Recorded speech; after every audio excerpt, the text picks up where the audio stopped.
The night my son stood beneath crystal chandeliers and erased me from the story of the empire that shaped his life, I understood something far more dangerous than grief was unfolding in that ballroom. It was not mourning. It was repositioning. The Armitage Grand in Manhattan glowed, with controlled elegance, white orchids, arranged with mathematical precision, soft gold lighting reflecting against polished marble, a string ensemble playing restrained, classical music that felt rehearsed rather than heartfelt.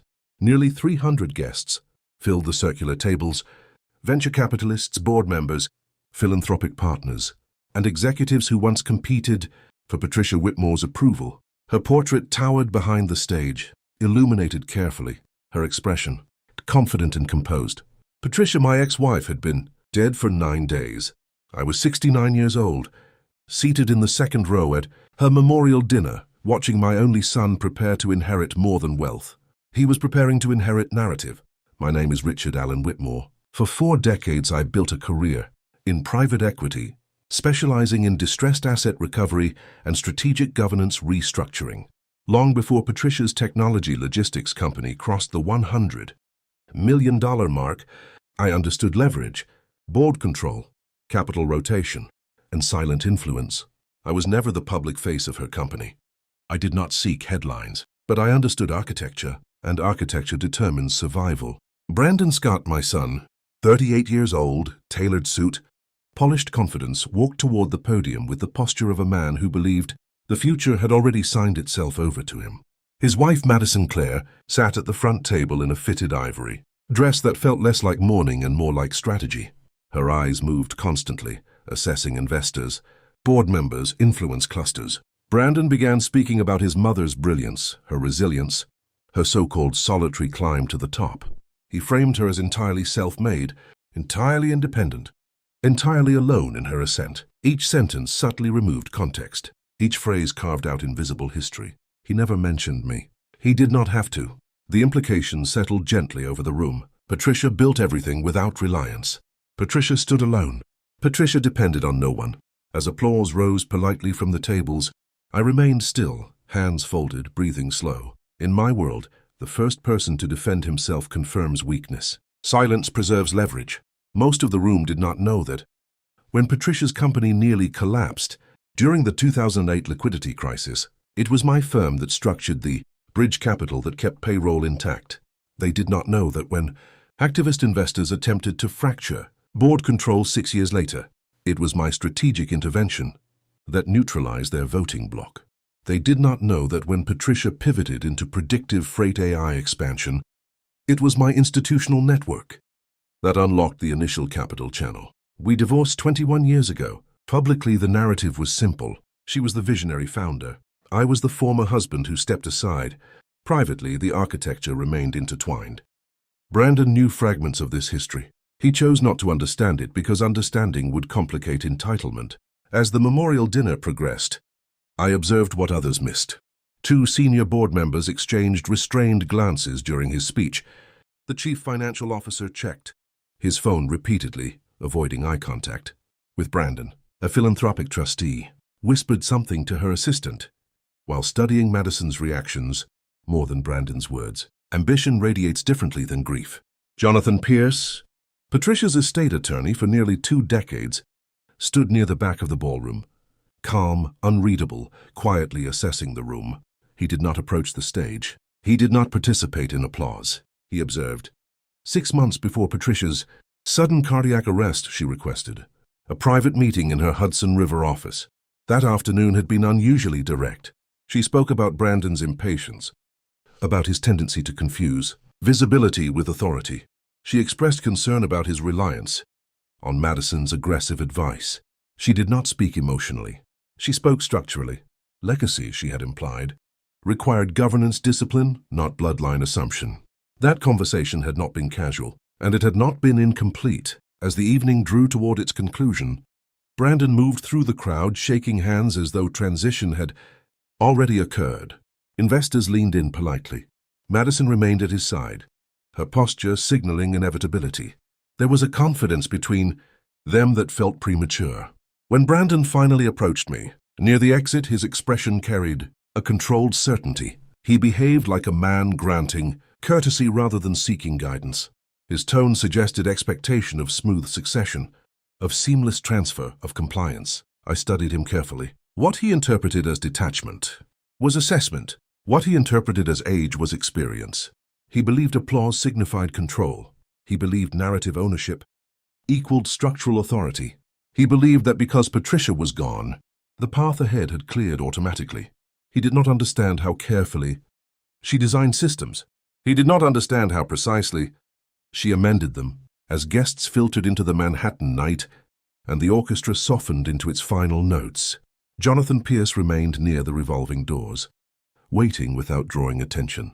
His composure was deliberate, his timing precise. The estate reading was scheduled for the following morning in a private conference room. Brandon had not yet read the final amendments. Madison had not yet seen the conditions. I stepped outside into the cold evening air. The city lights reflecting against glass towers, traffic humming below like distant machinery. Grief still existed within me, but it had shifted form. It was no longer emotional. It was strategic. My son believed I would receive nothing from Patricia's $150 million estate. He believed the company, the properties, the controlling shares, and the philanthropic foundation would transfer to him by natural order. He believed I was a footnote in a story he had already rewritten. What he did not know was that Patricia understood something about our son that he refused to see about himself. And tomorrow morning, in a quiet boardroom far away from chandeliers and applause, that understanding would be formalized. The ballroom had given him confidence. The boardroom would give him clarity. The following morning did not carry the weight of grief. It carried the precision of consequence. When I entered the private conference room, on the 42nd floor of Patricia's corporate headquarters, the skyline outside looked indifferent. Steel towers rising into a pale, winter sky as though nothing significant was about to occur. Yet inside that room, the architecture of power was preparing to realign. Brandon arrived 10 minutes early, projecting confidence with calculated calm. Madison walked beside him, her posture sharp, her expression rehearsed neutrality. They chose seats directly across from the head of the table, positioning themselves as natural successors. 2 senior board members were present as procedural witnesses. The chief financial officer sat quietly. Near the end, hands folded, eyes cautious. Jonathan Pierce entered last, carrying a leather portfolio thick enough to signal complexity. I chose my seat without ceremony. No one spoke casually. There was no attempt at small talk. The air felt dense, not with emotion, but with anticipation. Jonathan began methodically, outlining procedural formalities, confirming identities, verifying documentation. His voice was steady, controlled, free from theatrics. He moved through the early portions of the estate with clinical efficiency, detailing philanthropic allocations, trust protections, and executive continuity clauses. Brandon listened with an expression of patient expectation. Madison maintained her composure, though I noticed the slight tightening of her jaw whenever Jonathan referenced conditional governance structures. Then the language shifted. Jonathan began outlining Patricia's final amendments 6 months before her death. Patricia restructured the controlling shares of Whitmore Freight Analytics into a multi-tier governance trust. The majority voting power would not automatically transfer to Brandon upon her death. Instead, it would remain in a protected executive trust administered by an oversight committee for a minimum evaluation period of 5 years. Brandon's posture changed subtly. The trust's primary beneficiary during that period was not Brandon. It was me. Operational oversight authority, voting control, and executive veto rights were assigned to Richard Allen Whitmore, effective immediately upon Patricia's passing. Brandon was granted financial distributions, but no unilateral control. Madison's fingers tightened around the armrest. Jonathan continued without pause. Patricia had also established a performance-based succession clause. Brandon would be eligible to assume incremental governance rights only if he met specific performance benchmarks under independent review, including maintaining profit margins, preserving employee retention rates, and avoiding aggressive debt leveraging strategies. In other words, authority would be earned, not inherited. Silence settled heavily across the table. Brandon's expression shifted from confidence to calculation. He attempted to interrupt, but Jonathan raised a hand gently, continuing with professional precision. There was more. Patricia had transferred ownership of 3 key commercial properties, including the Manhattan headquarters building itself into a real estate holding entity controlled by the same executive trust. I was named sole managing director of that entity. Additionally, Patricia's personal liquid assets, approximately $75 million, after philanthropic commitments, were divided strategically. Brandon would receive structured distributions over time, contingent upon maintaining ethical compliance and refraining from any actions deemed materially harmful to the company's stability. Any attempt to force a hostile restructuring, sell controlling shares, or leverage corporate debt beyond defined ratios would trigger an automatic suspension of his beneficiary privileges. The room grew colder without temperature change.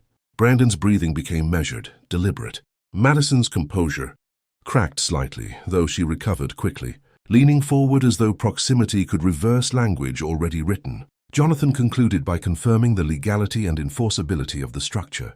The amendments had been executed, with full mental competency certification, and reinforced by independent legal review. There would be no contest on grounds of incapacity. Patricia anticipated challenge. She designed against it. For the first time since the memorial dinner, Brandon looked directly at me, not with dismissal, but with dawning realization. He had believed my role in Patricia's life ended with divorce papers 2 decades ago. He had not understood that respect can outlast marriage. He had not understood that discipline outlives ego. The board members exchanged restrained glances, their relief almost imperceptible. Stability had been preserved. Governance had not been surrendered to emotional impulse. Brandon finally spoke, but his tone lacked the authority he displayed the previous night. He framed his objection as confusion rather than anger, as though clarity might still bend in his direction. He referenced legacy, bloodline, expectation. Jonathan responded with documentation, not opinion. Madison's posture hardened. She shifted strategies quickly, suggesting that such a structure could create public perception concerns, that investors might question continuity. One of the board members calmly countered that continuity had, in fact, been secured, because impulsive leadership had been prevented. The meeting lasted less than 90 minutes. When it ended, Brandon stood slowly, absorbing the implications. His inheritance had not vanished, but control had. Power had not followed applause. It had followed structure. As the others exited, he remained momentarily seated, processing the gap between assumption and reality. Madison leaned toward him, whispering urgently, recalculating, searching for leverage where none existed. I rose without urgency. This was not triumph. This was containment. As I approached the door, I paused briefly, observing my son not as adversary but as a man confronting the limits of entitlement. Patricia had not punished him. She had protected what she built, and she had entrusted that protection to the one person who understood both the company and the risks of premature succession. Outside the conference room, the executive floor resumed its normal rhythm. Assistants moved quietly. Screens displayed market updates. Life continued with disciplined efficiency. Inside Brandon's mind, however, the architecture had shifted permanently. He would receive wealth. He would not receive unchecked authority. And for a man who equated control with validation, that distinction was intolerable. As I stepped into the elevator, descending toward the lobby, I understood something clearly. Last night, he believed I would get nothing from Patricia's $150 million estate. This morning, he discovered that everything he truly wanted required passing through me, and I had no intention of surrendering. Oversight to a man who mistook inheritance for competence. As the elevator doors closed, and the city skyline disappeared, behind brushed steel walls, I understood that the real battle had not begun in the conference room. It had begun inside my son. Brandon did not fear poverty. He feared irrelevance. Over the following weeks, the shift in his behavior became unmistakable. At first he attempted diplomacy. He requested private meetings framed as collaboration, spoke in measured tones. About alignment, used language borrowed from leadership manuals. He suggested strategic partnership, proposed joint public appearances, offered the illusion of unity. What he truly wanted was acceleration. He wanted the 5-year oversight period shortened. He wanted incremental control transferred early. He wanted the architecture adjusted. I declined every request without hostility, but without compromise. Performance first, governance discipline first, stability first. Madison's influence became more visible during this phase. She began attending executive meetings uninvited, positioning herself as Brandon's strategic advisor. She spoke aggressively about expansion, suggesting leveraged acquisitions that would temporarily inflate valuation metrics, but expose the company to unnecessary risk. The board did not respond well to aggression disguised as innovation. I observed carefully. Impatience reveals character. Faster than adversity. Brandon began making smaller decisions without consulting oversight channels. He attempted to restructure mid-level management, replacing experienced directors with younger executives loyal to him personally. He pushed marketing campaigns that centered his image, rather than the company's performance. Each move was subtle. Each move violated the spirit of Patricia's design. Under the trust's authority, I exercised veto power twice. Within the first month, both times, the decisions involved excessive financial risk. Both times, Brandon interpreted correction as humiliation. His resentment stopped being quiet. It became visible in posture, in tone, in absence from scheduled governance reviews. At home, I later learned through mutual acquaintances. Tension escalated between Brandon and Madison. The reality of controlled wealth felt different from imagined control. They had expected immediate authority, immediate access, immediate expansion of lifestyle. Instead, distributions arrived in structured intervals, carefully monitored. Madison had married a future titan. What she received was a restricted beneficiary. The turning point arrived during the quarterly board review. Brandon presented a proposal to acquire a struggling European logistics firm at a premium valuation. The acquisition required heavy debt leveraging and rapid restructuring. The financial modeling looked optimistic, on the surface but fragile beneath scrutiny. As he spoke, I watched the room. The chief financial officer avoided eye contact. Two board members exchanged restrained glances. Madison sat behind him, arms crossed, confidence bordering on defiance. When Brandon finished, he looked directly at me as though daring opposition. I allowed silence to stretch long, enough to force discomfort.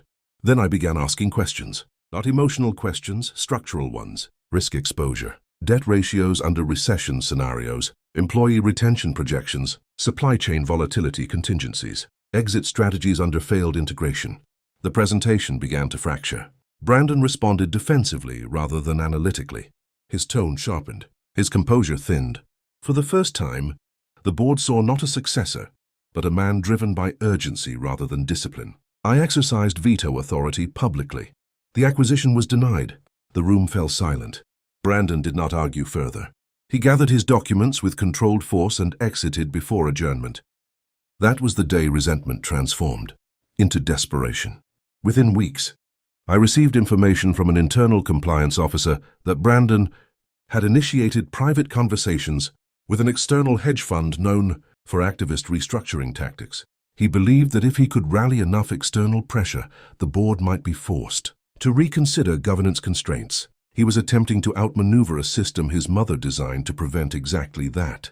I confronted him privately in my office overlooking the Hudson River, the same office where Patricia once stood discussing legacy. He arrived tense, guarded.